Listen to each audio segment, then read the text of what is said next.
प्रिय दोस्तों, आपको मैं सुभद्रा कुमारी चौहान जी के कहानी संग्रह सीधे साधे चित्र की कहानी कैलासी नानी सुनाने जा रही हूँ। तो लीजिए सुनते हैं मेरी यानी निधि की आवाज में कहानी कैलासी नानी। पता नहीं मेरी कैलाशी नानी अब इस संसार में भी है कि नहीं, परंतु उनकी स्मृति इतनी ताजा है कि आज भी कैलासी नानी वही अपनी मैली सी घुटने के ऊपर तक की धोती और फटी हुई मिर्जाई पहने, बगल में रोटी और नमक की पोटली संभाले और हाथों में गायों के हाँकने का डंडा लिए न जाने कितनी बार आंखों के सामने घूमती हुई दिख जाती है। वह गंवार अनपढ़ स्त्री जिसे अक्षर का भी ज्ञान न था, सहज ही भुला देने योग्य न थी। मेरी नानी न होकर भी वह मेरी नानी थी। मेरे मामा के गांव में मामा के घर से हटकर उनका छोटा सा झोंपड़ा था, लिपा पुता साफ। उस झोंपड़े में न तो कोई दरवाजा था जो कभी बंद हो सके और न ही कोई दूसरा सामान।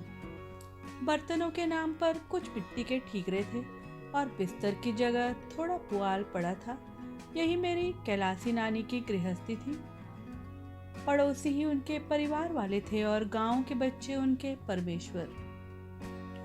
हाँ, तो मेरी कैलासी नानी उस गांव के रहने वालों के जानवर चराने ले जाया करती थी। उस गांव में करीब 40 घर थे और प्रत्येक घर से एक सेर अनाज चराई में मिल जाया करता। कैलासी नानी की जीविका यही थी। इसी में कैलासी नानी का दान पुण्य हो जाया करता था और इसी अनाज को बदलकर उन्हें रोज के व्यवहार के लिए नमक मिर्च मसाला भी लेना पड़ता था। पैसे तो गांव वालों को वैसे ही बड़ी कठिनाई से देखने को मिलते थे। कैलासी नानी की तरह गरीबनी को पैसों का दर्शन दुर्लभ होना ही चाहिए। इस प्रकार जीवन बिताकर भी कैलासी नानी दुखी न थी। वे सदा प्रसन्न और हंसती रहती थी। दूसरों की सेवा के लिए तत्पर रहती। आधी रात को भी बुला लो तो वह तुम्हारा काम कर देंगी और तुमसे किसी प्रकार की आशा न रखेंगी। जाड़े के दिन शुरू थे। एक दिन मामा के गांव से एक आदमी संदेशा लेकर आया कि मामा ने माँ और बच्चों को बुलवाया है। जब तक माँ ने मामा के घर चलने की तैयारी न कर डाली, तब तक हम भाई बहनों ने उन्हें तंग कर डाला। सबसे बड़ा भाई मैट्रिक में था, इसलिए उसे छोड़कर हम सभी भाई बहनों को लेकर आखिर एक दिन माँ मामा के घर आ गई। माँ के साथ आने वाले भाई बहनों में मैं सबसे बड़ी थी। मेरी उम्र 10-11 वर्ष थी। हम भाई बहनों को मामा के घर में और तो कुछ अच्छा न लगता, पर मामा के घर से 100 फुट दूर एक नदी बहती रहती थी। उसमें नहाने और कैलासी नानी के साथ ढोर चराने के लिए जाने में बड़ा आनंद आता था। कैलासी नानी जिस जगह ढोरों को ले जाती, वहाँ दूर तक जहाँ तक दृष्टि जाती सब हरा ही हरा दिखाई पड़ता था। दूर दूर तक आम, पीपल और ढाक के ही वृक्ष थे। इनकी घनी तो छाया में दोपहर को आराम करते गांव के छोटे बच्चों का एक झुंड नानी के नेतृत्व में ढोर चराने निकल जाता। वहाँ केवल ढोर ही न चराए जाते थे, वहाँ कहानियां भी कही जाती थी, पहेलियां पूछी जाती थी और कभी कभी रामलीला का खेल भी खेलते। हम भाई बहनों को इस ग्रामीण जीवन में बड़ा सुख मिलता। एक भाई बहुत छोटा था, वह तो माँ के साथ ही रहता था। हम 3 भाई बहन प्रायः रोज कैलासी नानी के साथ जंगल में भाग जाते। मुझे याद है हम लोग घर से अच्छे भोजन को यह कहकर छोड़ देते थे कि अच्छा नहीं बना, और सच ही वह अच्छा न लगता था। कैलासी नानी की जंगल में सूखी रोटियां नमक या कभी चटनी के साथ खाने में जितना स्वाद आता था, उतना स्वाद कभी किसी भोजन में नहीं आया। रोटियां भी गेहूं की नहीं, न जाने किस तरह के नाच मिलाकर बनाई जाती थी।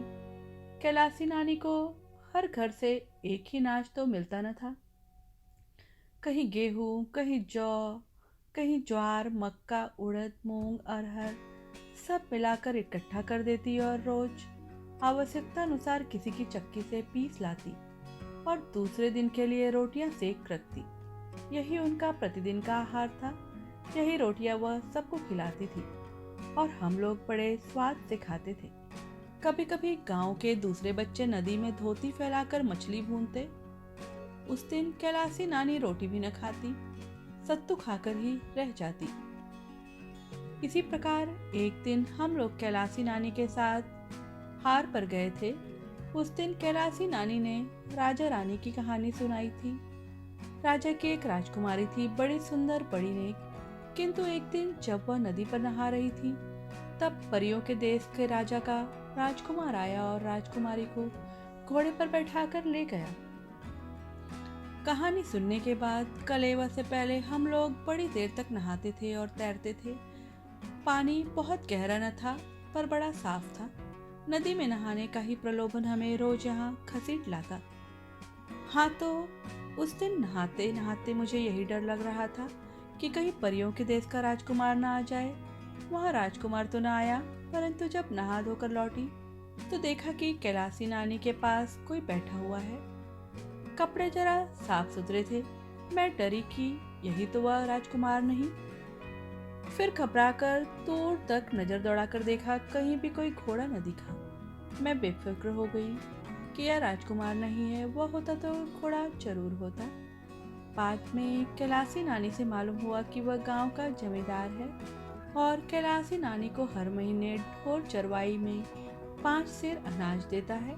वह वहीं हम लोगों के पास ही पीपल के पेड़ की जड़ पर बैठ गया और हम सब भाई बहनों के बारे में कैलासी नानी से बातचीत करने लगा। जब उसे यह मालूम हुआ कि अभी तक मेरी शादी नहीं हुई, तो उसे बड़ा आश्चर्य हुआ, क्योंकि गांव में तो उस समय लड़की के पैदा होते ही ब्याह की बातचीत हो जाती और 3-4 साल की होते होते तो उसका ब्याह भी हो जाता था। उसने स्वर को धीमा करके कैलासी नानी से कहा, क्या कुल में कोई दाग है जो इतनी बड़ी लड़की अब तक कुंवारी है? कैलासी नानी ने कहा, नहीं भैया, कुल में दाग वाग कुछ नहीं है। बड़े आदमी हैं, लड़के लड़के सभी मदरसे में पढ़ते हैं।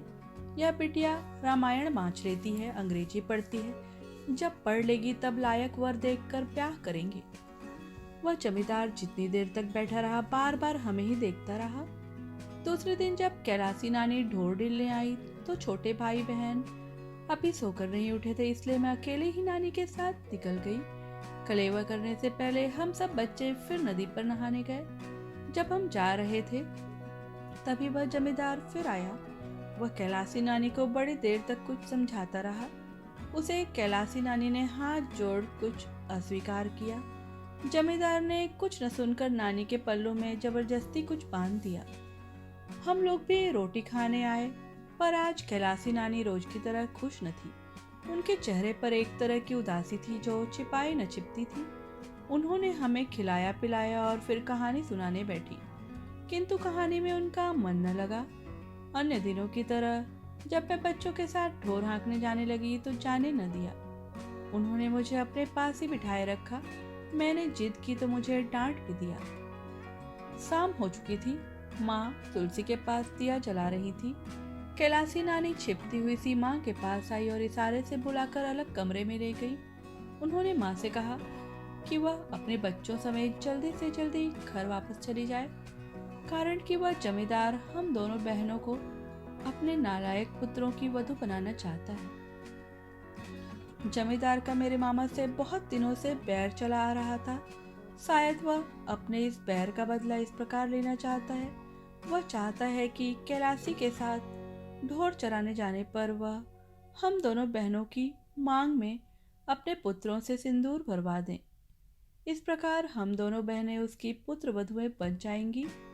मामा जानकर भी कुछ न कर सकेंगे। इस काम में वह कैलासी नानी की सहायता लेना चाहता था, इसलिए 10 रुपए उनके पल्लू में जबरदस्ती बांध दिए थे। 40 रुपए काम पूरा हो जाने पर देने का वादा किया था। कैलासी नानी ने शपथ लेते हुए वह 10 रुपए कमर से निकाल कर माँ को दिखाया और फिर बोली, बिटिया झूठ नहीं कहती, मेरे पास तो 10 पैसे भी नहीं, फिर यह 10 कलदार कहाँ से आए? ये उसी अधर्मी ने बांध दिए हैं। तुम बिटिया को लेकर चली जाओ। जिस गांव का जमींदार इतना अधर्मी है, तुम यहाँ फिर ना आना। बिटिया का शादी ब्याह करके ससुराल भेजकर ही फिर आना। कैलासी ने यह भी कहा कि वह हमारे जाते ही इन रुपयों को जमींदार के आगे फेंक देगी। अधर्म का पैसा वह कभी स्वीकार न करेगी। मुझे याद आया कि एक दिन इकन्नी लेकर मैं नानी के साथ चली गई और कैलासी नानी ने मुझसे लेकर वह बहुत संभाल कर रख ली और शाम को लौट कर वह माँ को वापस कर दी। माँ ने जब वह इकन्नी उन्हीं को वापस दे दी तो कैलासी नानी के चेहरे से ऐसा भाव टपक रहा था जैसे उन्हें कहीं का खजाना मिल गया हो। कई बार इकन्नी को उलट पलट कर देखने के बाद कैलासी नानी ने उसे कमर में खोस लिया। माँ को जाने कितने आशीर्वाद देती हुई वह गई थी। वही कैलासी नानी आज कमर में 10 गलदार बांधे थी। कल जरा सी बात पर 40 रुपए और मिलने वाले थे, पर कैलासी नानी अधर्म का पैसा नहीं लेना चाहती थी। उन्होंने कहा कि अगले दिन वह हमें वहां से भेजे बिना ठोर चराने नहीं जाएंगी और जमींदार के रुपए उसके दरवाजे पर जाकर फेंक देंगी। फिर तो चाहे वह महीने का 5 सेर अनाज भी बंद कर दे। कैलासी डरती नहीं, वह कहीं भी जाकर ढोर चराकर पेट पाल लेगी। माँ उसकी बात पर विश्वास नहीं कर पा रही थी। कोई कैसे उनकी पुत्रियों की मांग में सिंदूर भरकर घर में रख लेगा। मेरे पिताजी प्रसिद्ध वकील हैं। वे जमींदार को जेल खाने की हवा खिला सकते थे। फिर भी माँ कैलासी नानी के आग्रह को न टाल सकी। दूसरे दिन वह हमें लेकर घर चली आई। तब से आज तक कैलासी नानी का हमें कोई समाचार नहीं मिला था। दोस्तों, आप सुन रहे थे सुभद्रा कुमारी चौहान जी की कहानी कैलासी नानी।